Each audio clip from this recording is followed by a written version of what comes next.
Colin Peacock joins us now with the latest news and the latest controversies in New Zealand's media. Very good evening, Colin. Kia ora. Kia ora, Mark. It's funny that you're talking about hair loss this week, because last time I was on a fortnight ago, I'd had a bit of hair loss myself because my youngest had just given me a short backsides and top. And before I came on, you'd just been talking to a barber in Geraldine, I think. I can't recall exactly where. That's right, yes. Gosh. That was a fortnight ago. Lots happened since. Oh, it's grown. Bit of regrowth on my part as well. Yeah, so better get the lad onto it again, eh? Yeah, not just yet. I'll give it a couple more weeks. Well, Colin, the Coronation was certainly the big media event of the weekend and possibly the past week. I mean, it doesn't happen very often, does it? Every 70 years or so.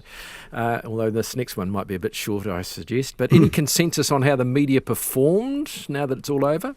Yes, forgive me, all those who weren't interested in the first place in the Coronation, or even those who did pay attention when it was happening and considered it was all over and possibly don't want to hear a whole lot more. However, it certainly was a major media event, wasn't it, all over the world, and for some of our media who chose to make it so. But for TVNZ, it certainly paid off. I noted in the Mediawatch program in the weekend, they put out a full slate of programming all day on the Saturday and quite a few bits and pieces before and after the actual plonking of the crown on King Charles's head. So they say TVNZ a cumulative total of about 1.2 million watched coverage of the Coronation. But on the actual Saturday night, they say the average audience on the Saturday was 362,000. And that's a lot for New Zealand live television, particularly on a weekend night. But in the UK, they say, across all channels, I think this is about 20 million. Was the peak audience, and that's huge in a country of about 60 million. So in terms of consensus, people seem to say it was spectacular, went well, pretty much blooper-free as far as I could tell from the bits I saw anyway, apart from the odd hiccup in live coverage, which you'd expect. But an awful lot made of the King looking grumpy in his carriage. Have you seen that footage? When his son was late, I mean, his favoured son, William, was late for the affair. That was pretty bad, really, wasn't it? So he looked a bit grumpy. He was chuntering away in the carriage, and then some of the media hired lip readers to have a look at what he was saying, and it appeared to be saying this is a bit boring and doesn't reflect well on us or something. I think he said, we're always late. We can never do anything on time. That's right. And then allegedly, this is a bit boring, to which people who thought, that was 100 million quid's worth of stuff that he should have been paying for, they thought this was all a bit on the nose. However, look, to me that seems a bit off, doesn't it? Having a long lens poked at you and lip readers trying to work out what you say in the confines of your carriage. However, he's the king and he's probably used to being in the intense public gaze by now. But one bit of media verdict I quite enjoyed was from New Plymouth arch-royalist and royal collector Barbara Larson. Now, last week she was visited by RNZ's Taranaki correspondent Robin Martin at her home, which was lined with royal stuff she'd been collecting since she was a child. So after the event, Morning Report got her on the phone, and this was her take on the new king last Monday. He's a different guy now, isn't he? And he's older, and he most likely realise everyone what's got to get on with their life, whether they like the royals or not, don't they? Yeah, I quite like Barbara's common sense take there. She's just saying, look, whether you like the royals or Charles himself, you just have to get over yourself because he's going to be the king for some time. She did actually say, Barbara, unprompted, I think she said something like she was pleased to see there weren't people performing against him in the streets. So I guess she means protesting. But that would have been in part because some Republican and anti-monarchy leaders were arrested on the streets of London because of, police said, the possibility they might disrupt the coronation. Quite a lot of debate in the UK media about whether that was overreach or not. But in terms of media, just getting back to that, I did have a listen to Talkback Radio on Monday to see if it would come up, of what people made of the media coverage. And it does strike me that some people who even class themselves as royal devotees are pretty hard to please. As I mentioned, TVNZ went to a lot of effort with background programming and the live coverage, but this caller here wasn't very happy with TVNZ's coverage. This was a bloke who rang in to talk to Nick Mills on Wellington's News Talk ZB. Melissa Stokes and Daniel Fautua. Look, Melissa kept saying, he's getting coronated. I mean, get it right. It was an embarrassment. And then she said, "Oh, this, it's the same ceremony as when Henry the Conqueror got crowned in 1066. I mean, she should have been better prepared than that. The text machine this morning when I first got to work was saying that there was too many ads on it when there was no ads on the TV3. Now, I've had a few texts that have come back and said, actually, there was no ads on TV1. But I thought that the whole continuity from both channels, to be fair, the actual Johnny on the spot with the microphone walking around and getting a feel and vibe wasn't as good as it could have been. Fairly minor gripes, really. Of course, a lot of people as well, Colin, would have been watching on some of the other channels. If you have, the BBC TV, BBC UK, and various others that did the full BBC coverage, indeed. which we did, and we thought that was excellent. Yeah, I think that's where some of the confusion comes up about the ads there, and I possibly didn't help with that on Mediawatch, actually, because I said on Mediawatch that 3 carried ITV coverage from the UK rather than BBC, which was on TV1. However, 3 as well did indeed broadcast BBC coverage, as they pointed out to me. So sorry about that. That was my mistake. But with the ads, I mean, I'm pretty sure there were ads on both, the free-to-air TVNZ1 and 3, because I switched between them and often caught ads. But as you say, I think you could also go on TVNZ On Demand and catch from quite early in the evening ad-free BBC stream from the UK as well. And of course, those other channels on the paid platforms, you wouldn't have had to have had ads at all. But there were one or two serious blunders. Were there any clangers dropped in all those hours of coverage? Well, the only one I'm really aware of that was pretty off-key, other than perhaps the grumpy king in his carriage being long-lensed, was this was one from UK's Sky News, which has had a bit of news coverage since then from their live TV coverage. So it was a panel of 3 chatting during a break in proceedings. And among them was Australian author and commentator Kathy Lett, and she made a joke about Tuvalu and the threat it faces from rising sea levels. So here's how that came out. He will serve as long as any particular nation wants him to. Yeah, Tuvalu, was that the one who wanted to stay the most? Yeah, well, they're about to go underwater. So Well, let's hope there's not. snorkels on. Maybe he should speak out, first of all.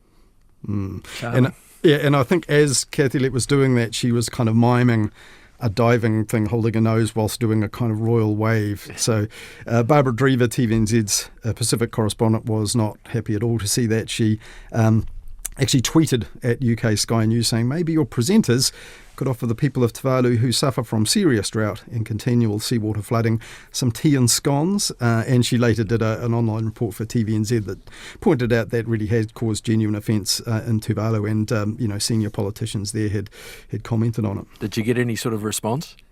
Not from UK Sky as far as I'm aware. And, Kathy Lett, interestingly, has her own humour column for The Guardian every Monday. I think she's had that for years. She did her witty column full of aphorisms and stuff for the Monday, but did not mention that she'd caused this semi-diplomatic incident. Funny that, in her recollection of her experience of the coronation. But she did send a statement to the Independent newspaper in the UK where she said this, I'm so sorry if, during the live Sky broadcast, in which I was supporting the King's passion for conservation, I made a throwaway comment about Tuvalu sinking that came across as glib, or if it came across as uncaring in any way. It was meant as a climate change warning, as melting ice is jeopardising so many low-lying countries. So please accept my apologies for clumsy phrasing. The dangers of broadcasting live! !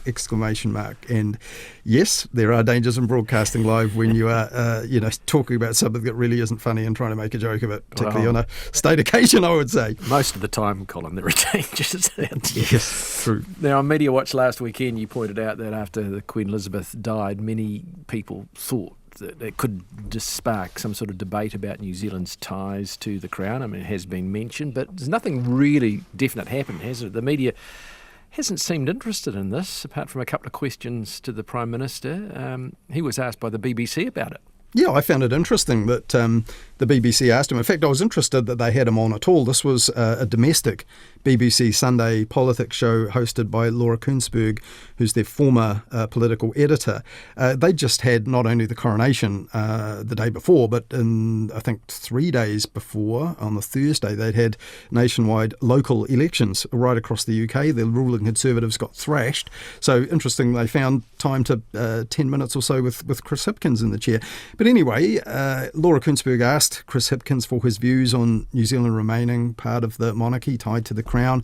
And here's how Chris Hipkins replied. And this reply made a few news stories here on Monday morning. You've been a Republican, I think, all your life. You don't think the monarchy should exist?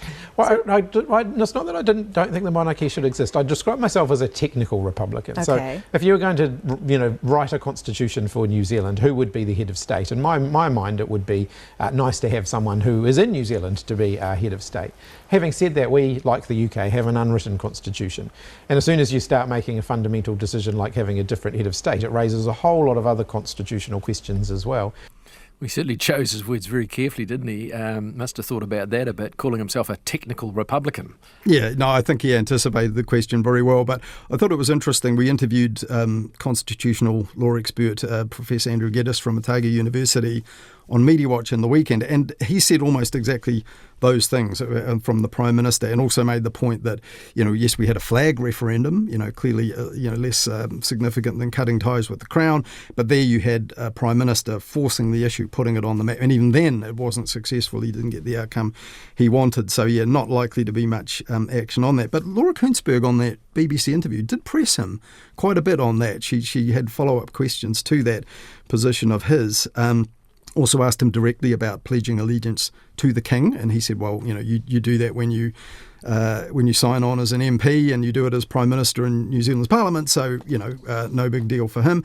She also questioned him about the impact of colonisation, the Treaty of Waitangi and so on, because there was a First Nation and Indigenous peoples letter that was passed around and signed as part of the pre-coronation process that got a bit of media coverage. She also asked him about the defection of Meka Whaitiri, which had just happened. But inevitably, perhaps, the interview ended with more than one question on the topic of sausage rolls. The sausage roll moment is really cool, actually. Word got round at home, and I get a lot of sausage rolls wherever I go at home in New Zealand at the moment, but to be presented them by the King and by the Prime Minister of the UK, that's next level. Yeah. I've got to ask this finally. Whose sausage rolls are better? I would make a strong case for the UK, obviously, but what's your view? Well, I've been asked whether the King's sausage rolls or the Prime Minister's were better, and I'm not going to get into that because I think that would be dangerous territory for me, but it depends. There's a lot that goes into a good sausage roll. You've got to get the right mix of meat and pastry. God. That's a line he's been running ever since the sausage roll thing became attached to him. You have the right mix of meat, but there's nothing else in a sausage roll. So clearly, I think that goes without saying that you need the right mix of that to make the dish anywhere near a success. But anyway, that sausage roll thing, I think, starting to get a bit old here in New Zealand. Yes, I think so. I think he'll be pretty sick of the sight of them soon. Last month, the Justice Minister, Kitty Allen, of course, apologised for comments she made at the farewell function for her fiancé, Marnie Dunlop, who was host of RNZ's Midday Report. Now, there has been a development this week.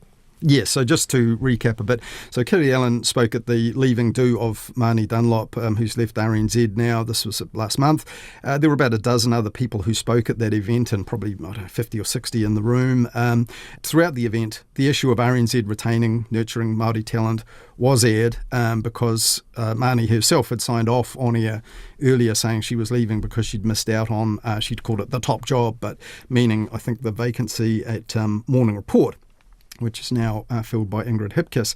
So the fact that Kitty Allen also made comment at this event about this, this raised concerns about a cabinet minister, commenting on or seeking to influence RNZ. So that's, contrary to the cabinet manual, and I think RNZ's legislation, of course, says no minister can direct RNZ's operations. So when word got out that these things have been discussed in this forum, people got curious out in the rest of the media.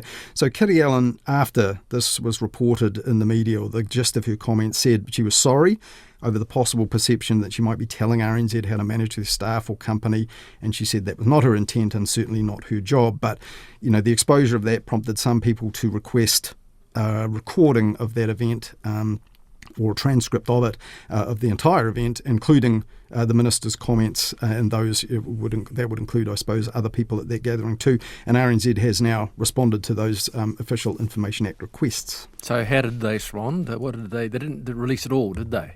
No. So in short, RNZ decided to withhold any full recording it might have or transcripts to protect the privacy of the individuals. They say Kitty Allen herself is included in that, and to protect the tikanga of RNZ and its kaimahi, its staff or workers. So RNZ basically said the farewell was conducted in accordance with both tikanga Māori protocols and RNZ's own protocols for how it conducts employees' farewells. They said there was an open floor where people could trust that what they said was for that audience only, and that they'd be able to speak openly and frankly. They said Minister Allen's kōrero was made as a direct response to that invitation established at the start of the evening, and she had made it clear she was speaking as an individual on behalf of Māori and her whānau. So RNZ said that all the speakers who spoke, the dozen or so, in the terms of the Privacy Act, or the way it's worded, would have the strong expectation of privacy in the context of a farewell done in accordance with RNZ tikanga and protocols. So RNZ said, we consider the attendees have privacy interests that warrant protection. But RNZ did then release a partial transcript, a couple of paragraphs of Kitty Allen's verbatim comments that did concern RNZ after, I think, consulting her about that. So why were these comments not covered by that expectation of privacy? Well, this is an interesting part. So RNZ says there is a public interest in the comments that were made by the minister about RNZ. It's a public institution, but they say those comments, part of the reason for releasing them was that they don't affect the privacy of any other person. And RNZ says, this is a quote here, we also note that a degree of disclosure had already been made to the public, and the Minister and Prime Minister had commented on the event. So that's a reference to news stories by the New Zealand Herald, for example, and indeed RNZ itself, which reported the gist of Kitty Allen's RNZ comments in the days after that farewell. For example, RNZ News had one that said Kitty Allen took aim at RNZ's treatment of Māori reporters and urged the public broadcaster to have a look at its culture. So I guess they figured that was out on the public record. She is a cabinet minister, so it would be appropriate to release those comments specifically addressing that issue. So what are the Kitty Allen comments that have been released? Yeah, well, they were verbatim, so not quite written to be read out, I suppose, but just to paraphrase for clarity, she said there's something within the organisation that has to be looked at, and the wero, or challenge, that Māni left, she said it's not just for you, it's for your leadership team to pick up, it's for your boards to pick up, something within the organisation that will not or has not been able to keep Māori talent. That is a question I think deserves some deep reflection. So that's the guts of the first paragraph. So this is, of course, actually an ongoing issue. It's been discussed by others in the past, in and out of politics, including the current Broadcasting Minister, Willie Jackson, both as Minister. He spoke about it. We asked him about it on Mediawatch a couple of weeks ago, for example, and before he was Minister, he was a critic of RNZ and its track record on employing and nurturing Māori journalists and its contribution to Te Ao Māori. So RNZ, of course, has a Rautaki Māori, a Māori strategy addressing all this, which is a work in progress. So the other comments Kitty Allen made that RNZ released, she said, we are looking at this organisation and how it treats its talent, so it's to this room, the people within this place, to grow and nurture and show they have a viable future within the organisation, that you can get to the top spot, not just because you are Māori, but because you have trained them well, you have nurtured them well. So as I said, that came in the context of a whole lot of speeches which were about pioneers of Māori journalism in mainstream and RNZ specifically, all the way back to people like Henare Ta'ua, for example, and it acknowledging, the contributions Mani Dunlop had made as Māori News Director, as the host of Midday Report, and the contribution she made to sort of RNZ's kaupapa and the understanding of Te Ao Māori, and that, she was being let go and that leaves, or has chosen to leave, and that, now leaves RNZ. So that was the tone of the speeches. And did that spark any reaction in the media? Well, of course it does. I mean, with the cabinet minister, that was the interest in the story for a lot of people. We had Stuart Nash having to leave cabinet because of not quite acknowledging his boundaries. So when it's a cabinet minister, there's always going to be interest. So National's broadcasting and media spokesperson Melissa Lee told the Herald it was very disappointing that RNZ chose to release just those 2 paragraphs. She said, I think it's fair game. Whatever she actually said, I think she overstepped the mark, so she believed it should have been released. ACT leader David Seymour said releasing snippets only makes Alan's speech, in his words, more suspicious. That's how he was quoted by the Herald. And on the air, News Talk ZB's senior political correspondent Barry Soper said that RNZ had acted as a censor in releasing just an excerpt, and he quoted part of the bit I mentioned just a moment ago, and then gave his own interpretation like this. We are looking at these two, so that's the government presumably, and we are looking at this organisation and how it treats its talent. We want to know. That's threatening. That's a threat. Oh, of course it is, but that's what she said. Apparently she said much worse than that, but we're not being told. What does it mean? Well, it means that, be on your guard because we're watching you. And the government's going to have a bigger role, of course, because they've shelved out a hell of a lot more money since those comments were made to Radio New Zealand. Yeah, so I think there, Barry Soper is taking those words too literally. He says, we are looking at this, as if to mean, we in the government, as he said, we're watching you. I don't think that's it at all. I think the comment was really figurative.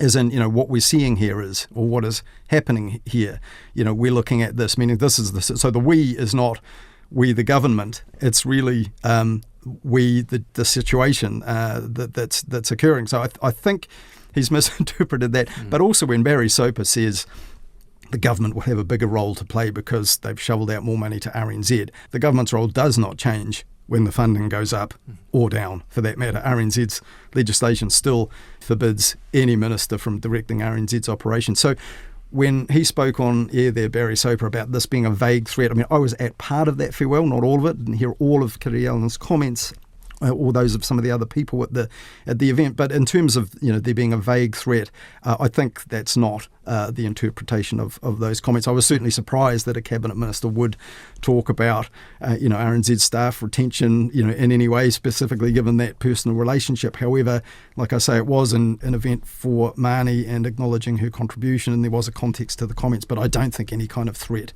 from a cabinet minister, as has been suggested, whether or not as a cabinet minister she should have been saying those things at all. So, Colin, is that the end of the story, you think? Well, I don't know. Anyone who's not happy with RNZ not releasing anything they have has the right to seek an investigation and review by the Ombudsman.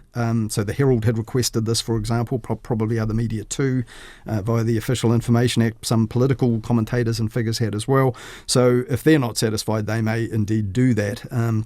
So I guess then the Ombudsman would have to rule on whether RNZ had acted in accordance with the OIA and the Privacy Act. So we'll see if it ever gets that far.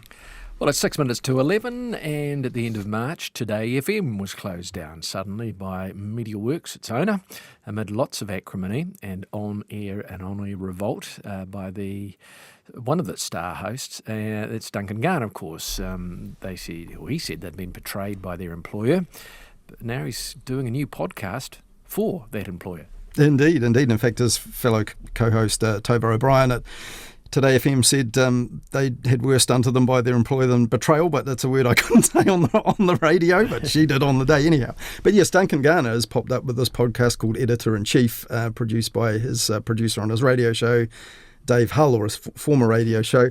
So he did an interview with Stuff this weekend saying, look, he explained that some Today FM staff were made redundant, but he never actually left MediaWorks in spite of the sentiments he had on the day. Stuff asked him a fair few awkward questions about that, but actually that first episode of his own podcast dealt with this very issue. It's entitled, Why Am I Still at MediaWorks? And what did he have to say about that?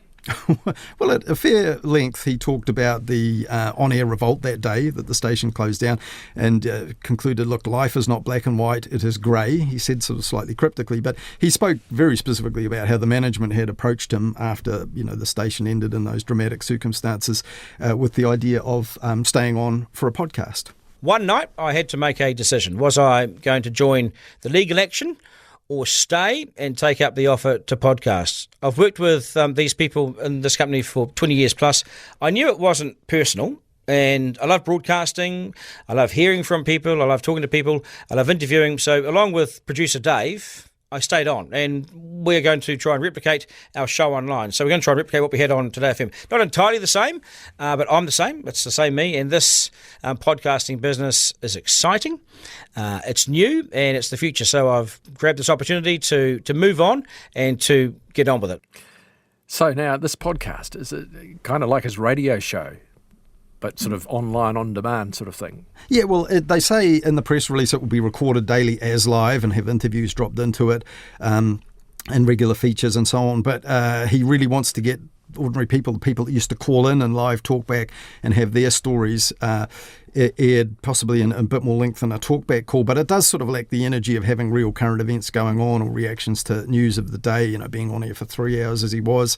So not quite as much more sweary, interestingly. He doesn't shy from dropping a bit of the sort of language Tova O'Brien aired on the last day of Today FM on the air, which is I don't mind it. It's kind of fun in a podcast, and he's being himself, which is part of it and part of evidently what they wanted. But he talks an awful lot about the issues. He's in a kind of unedited and top of the head sort of way, forming his thoughts as he goes. But he really does want people to get in touch with these personal stories. In fact, I think in one of the press releases he said it'll be about real people, not spokespeople. So that's what he wants. In episode 2, he demanded with some vigour the outlawing of vapes, and then went into a long interview with Sir Graham Lowe about his near-death experiences, I think after a heart attack and so on. But yeah, I think he wants to get away from that and have, like as he said, less personalities, more real people telling their tales. So is it likely that you think more of these Today FM hosts will follow Duncan Garner and end up with podcasts as well? Well, the Herald's editor-at-large, Shane Curry, in his media column called Media Insider, he said he reckoned 3 of their high-profile hosts, and he named Duncan Garner, Polly Gillespie and Lloyd Burr, former political reporter who turned afternoon host at Today FM, were all possible podcast hosts, or probable. And in the statement announcing Garner's podcast, Wendy Palmer, the interim CEO of MediaWorks, said, "We want to expand our reach by meeting audiences where they are. We've got some fantastic new content coming up in the coming months, including this unique offering from Duncan, and they want more podcasts. They say New Zealanders are desperate for them." So, yeah, I guess it's a watch the space issue, but as one critic said, if not enough people listening on the air to keep the station going, will the podcast really cut through? So I guess we'll have to see. So we've got about a minute and a half to go. And what's replaced Today FM on the radio dial? Yeah, that's interesting. MediaWorks has launched a new channel called Channel X on the frequencies previously occupied by Today FM. They are promising 24/7 anthems Gen X grew up with, and trends show Gen Z are falling in love with. They say it's like we've borrowed your CD wallet from when you were a teen. Expect Radiohead, No Doubt, Arctic Monkeys, Fatboy Slim, Supergroove, and beyond. Now, it's weird. They actually kicked off at midday on their launch day with The Killers' When You Were Young as the track. So clearly targeting people who want to hark back to when they were younger, but possibly those Gen Zers they think are going to fall in for this 20-year-old music. I don't know. But it's ironic because MediaWorks had an alternative music station at the time of that music in the 1990s and 2000s called Channel Z or Channel Z. So now they want to call it Gen X, Channel X. So it's an irony. Well, it sounds a bit like Hauraki without DJs, really. It's just music, presumably. Yeah, well, I thought so because I don't know how many Gen Z listeners NZME, their rivals, actually get with Hauraki and their kind of playlist and some music of that vintage. But I just would love to see this research that shows Gen Zers really want music of that age. And also, if you're paying the ads and there's alternatives that don't play ads like playlists and streaming services, it might be hard to bring them in.